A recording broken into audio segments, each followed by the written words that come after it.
Once upon a time, in a faraway village, there lived a poor old man. This man had nothing in the world to look forward to, except his only son, who he loved with all his heart.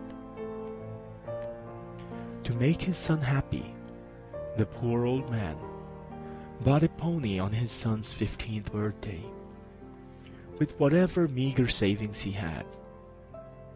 Excited beyond belief, his son went off for a ride on the pony, only to fall off and break his legs on the very first day. Now this poor old man, who had nothing in the world but his son, was devastated. He cursed God, cried, and couldn't believe his misfortune. Here he saved up all these years to buy his son this pony, and now it's the cause of his broken legs. The next day, however, things changed when the king's army came to take away all the young men of the village to the war, all but his son, since his legs were broken. Now the old man was ecstatic as he understood that the broken leg was actually a blessing from God. He thanked God profusely and prayed and asked forgiveness. That night, as the boy was playing inside their little hut they lived in, he accidentally put the house on fire, and the whole thing burnt down.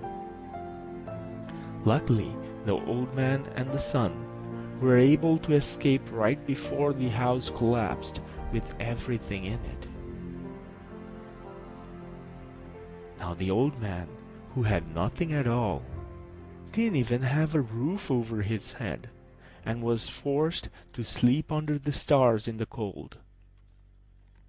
He was angry and sad and heartbroken at this sudden bad luck, and he kept screaming at God, "Are you happy now? I don't even have a place to sleep." The next morning, as they were trying to dig through the rubble to see if anything survived the fire, his son accidentally hit upon a chest full of treasure buried right underneath their little hut, in which they lived all their lives. Now the poor man, who had nothing in the world, was suddenly the richest man in the village. And the story goes on. So what is the morale of this little story?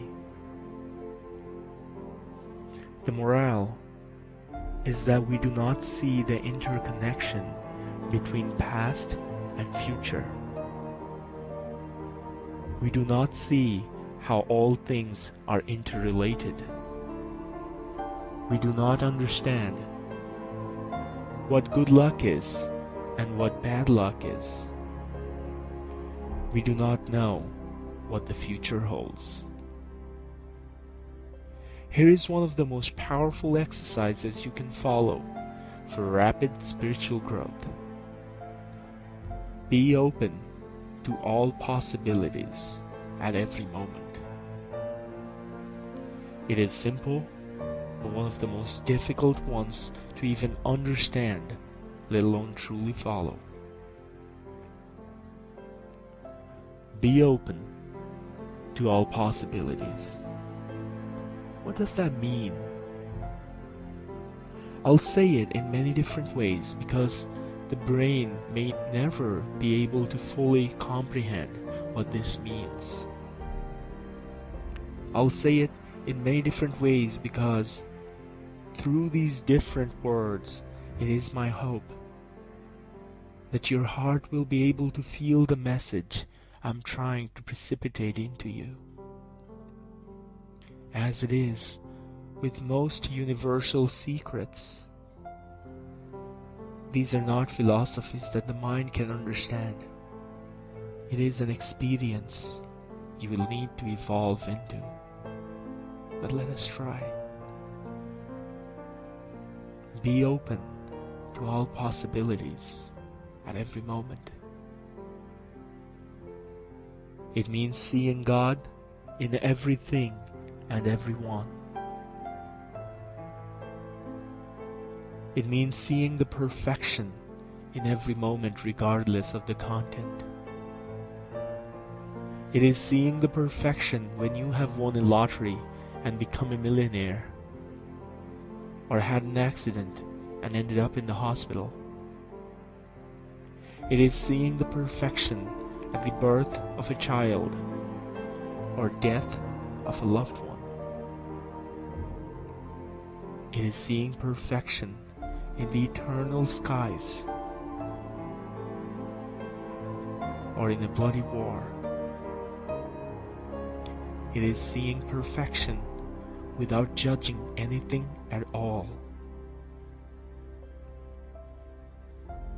It is recognizing that every moment you are looking at God.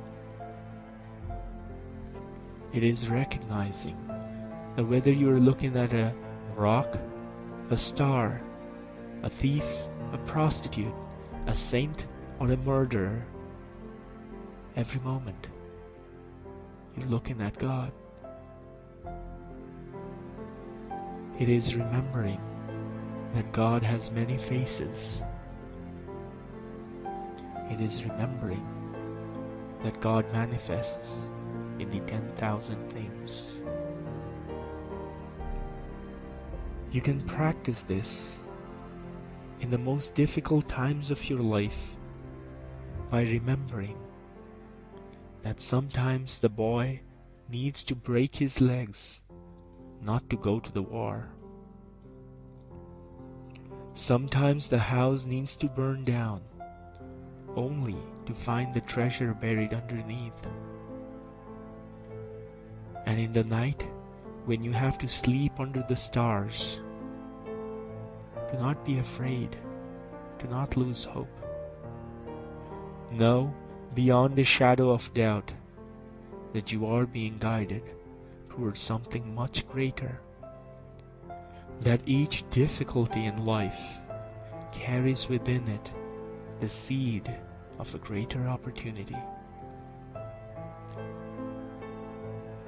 that in the end it is all good. If it's not, it's not the end.